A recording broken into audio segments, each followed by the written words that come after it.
இன்னைக்கு நம்ம என்ன பண்ண போறோம்னா ரிசப்பொடி தான் பண்ண போறோம். அதை ஈஸியா எப்படி வீட்ல பண்ணிரலாம் அப்படின்னு பாத்துடலாமா? அதுக்கு இன்னைக்கு நாங்க பாத்தீங்கன்னா இந்த கப் வந்து நம்ம மருந்து வாங்கும்போது கிடைச்சது. இது வந்து 125 மில்லி. 125 மில்லினா 125 கிராம். அப்ப இதுல வந்து நான் ஒரு கப் எடுத்திருக்கேன். நீங்க எந்த கப்ல எடுக்கிறீங்களோ யாரு கப்ல எடுக்கிறீங்களோ அதே அளவுல எல்லாத்தையுமே எடுத்துக்கோங்க. இப்போ நம்ம வந்து அளவு எடுத்துடலாம். ஓகேவா? அதுக்கு நம்ம இப்போ ஃபர்ஸ்ட் வந்து மல்லி அளவு எடுத்துடலாம். மல்லி இப்போ வந்து நான் இதில் ஒரு கப்பு ஃபுல்லாக எடுத்திருக்கேன். அதாவது 125 கிராம் எடுத்திருக்கேன். இப்போ இதை போட்டு நம்ம வறுத்து எடுத்துடலாம். அடுப்பு சிம்மில் வச்சுட்டு மிதமான சூட்டிலே வறுத்து எடுத்துடலாம். இப்போ வந்து 2 கொத்து கறிவேப்பிலையை நம்ம தனியாக வறுக்காமல் இது கூட சேர்த்து வறுத்து எடுத்துடலாம்.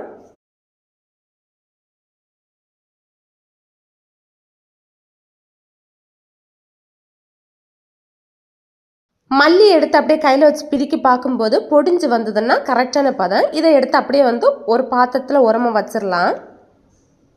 அடுத்து மிளகு வறுத்தெடுத்துடலாம். மிளகு வந்து பாதி, நம்ம வந்து மல்லி மட்டும்தான் ஒரு கப் எடுக்கணும், மீதி எல்லாமே பாதி பாதி அளவு. மிளகு வந்து அதே கப்பில் வந்து நீங்கள் எந்த கப்பில் எடுக்கீங்களோ அதே கப்பில் பாதி அளவு எடுத்துக்கோங்க. அதையும் வந்து வறுத்தெடுத்துடலாம். அதையும் வறுத்த பிறகு ஓரமாக அதையும் எடுத்து வச்சிடலாம். இப்போது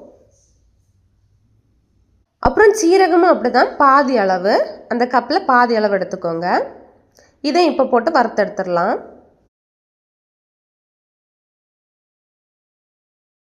ஜீரகம் வறுத்தோன்னா அதை அப்படியே எடுத்து ஓரமாக வச்சிடலாம். வத்தல் மிளகு பார்த்தீங்கன்னா கரெக்டாக 9 எடுத்திருக்கேன். ஏன்னா நம்ம ஆல்ரெடி மிளகு சேர்த்துருக்கேன், அதனால இந்த அளவு போதும். அதையும் இப்போ வந்து வறுத்தோன்னு ஓரமாக எடுத்து வச்சிடலாம். அப்புறம் வந்து துவரம் பருப்பும் கடலை பருப்பும் சேர்த்து வந்து அரைக்கப்படுத்திருக்கேன்.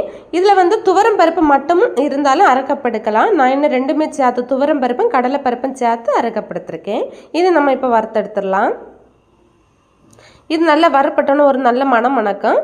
அப்போ இதை எடுத்து ஓரமாக வச்சிடலாம். எல்லாத்தையும் வறுத்தெடுத்துட்டோம். இனி இதை எல்லாத்தையுமே மிக்சியில் போட்டு அரைச்சி எடுத்துடலாம்.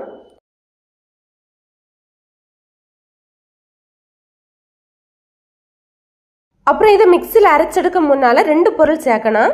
ஃபஸ்ட்டு பார்த்தீங்கன்னா பெருங்காயம். இது முழு பெருங்காயம் போட்டு வறுத்தெடுத்துக்கலாம். நான் இன்றைக்கி வந்து பெருங்காய பொடி தான், இது வந்து 1 ஸ்பூன் பெருங்காய பொடி சேர்த்துருக்கேன்.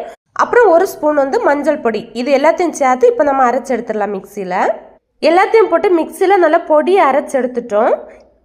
அவ்வளோதாங்க, வீட்டிலே ரசப்பொடி ரெடி பண்ணிட்டோம். இனி இதை ஆற வச்சுட்டு ஒரு பாக்ஸில் போட்டு வச்சுட்டிங்கன்னா 2-3 மாதத்துக்கு சூப்பராக ரசம் வச்சு சாப்பிடலாம். ஓகே, பாய், நன்றி.